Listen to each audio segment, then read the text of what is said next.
টাকা কামানোর তো কত রাস্তাই আছে, তার লিগে কি বিদেশ যাইতে হইব নাকি? শিকদারের পোলা হ্যাঁ তো দারোয়ানগিরি করে প্রতি মাসে বাড়িতে টাকা পাঠায়। তাই বলে যে গ্রামে থেকে খেতে খামারে কাম করুম এটাও আমার পক্ষে সম্ভব না। আর আমার ওই দারোয়ানের উদাহরণ দিয়ে লাভ নেই, দারোয়ানের কাম আমি করতে পারুম না।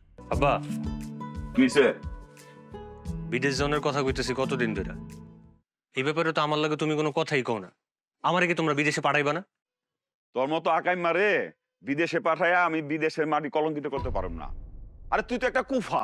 শোন, ওই কুফার জীবনে কোনোদিন কোনো কিছু হয় না। আমি যাকে মেয়ে কথা তোমরা কে কইছে? এই যে আমি কইছি, আমি তোর আম্মা।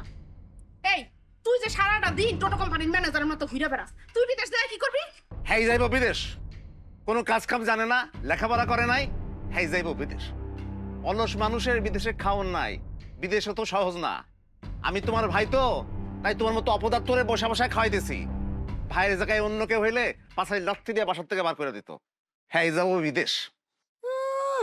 কথার ভাব শুনো, বিদেশ না, এই কথা কইতে একটু লজ্জা করে না? লেখাপড়া জানোস তুই, তুই যে বিদেশ যাবি? এই দেশে তোর বেজো ভাই ব্যবসা করে, এর লগে সাহায্য করলে তো সংসারের উন্নতি হয়, হয় না? আব্বা, আপনার ছোট পোলারে বিদেশ না পাঠায়া মাইজা পোলারে বিদেশ পাঠান, তাহলে সংসারের উন্নতি হইব। ওরে যদি আপনি বিদেশ পাঠান, আমাকে সব বেচা রাস্তায় রাস্তায় ভিক্ষা করে খাইতে হইব, মনে থাকে জানো? আমি বিদেশ গেলে তোমরা ফকির যাইবা গা। বড় ভাই বিদেশ যায় নাই, বড় ভাইরা তো ঠিকই বিদেশ পাঠাইছো, বড় ভাই নিজের লাইফটা নিজে গুছাই লইছে না, আমি গেলে সমস্যাটা কি? চুপ থাক! খবরদার, তোর বড় ভাইয়ের কথা আমার সামনে আর একবারও কবি না।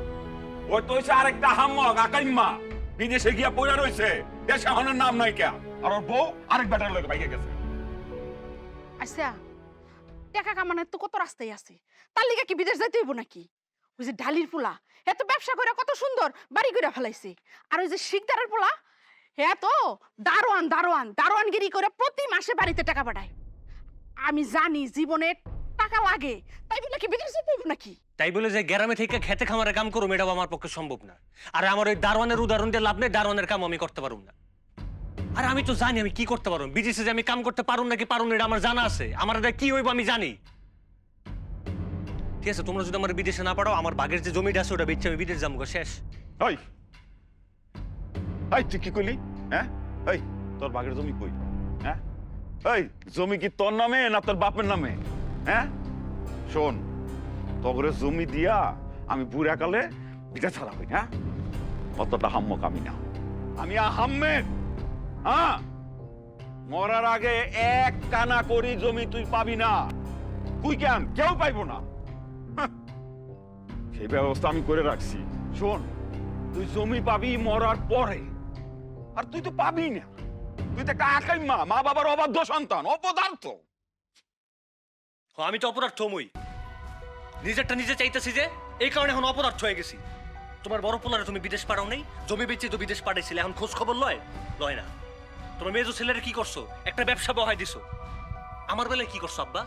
আমি তো বিদেশ যেতে চাইতেছি, এটা দিতে তোমাকে এত কষ্ট। বিদেশ যেহেতু পাঠাইতে পারবা না, আমার জ্ঞানও দিবা না। এই বাড়িতে থাকতে ইচ্ছা করে না এখন আমার। দেখছেন আব্বা, দেখছেন আপনার ছোটবেলার তেজ, দেখছেন ফ্যাট করে গেল বাড়ির ছেড়া। একটু পরে ঠিক এসে কেবো ভাবি খাওন দেন, গরম গরম খাওয়া পাইতে খুব ভালো লাগে, কাম করতে ভালো লাগে না। বেশি কথা বলো না, যাও রান্না করে। হ্যাঁ, আমি তো রান্নাই করবো।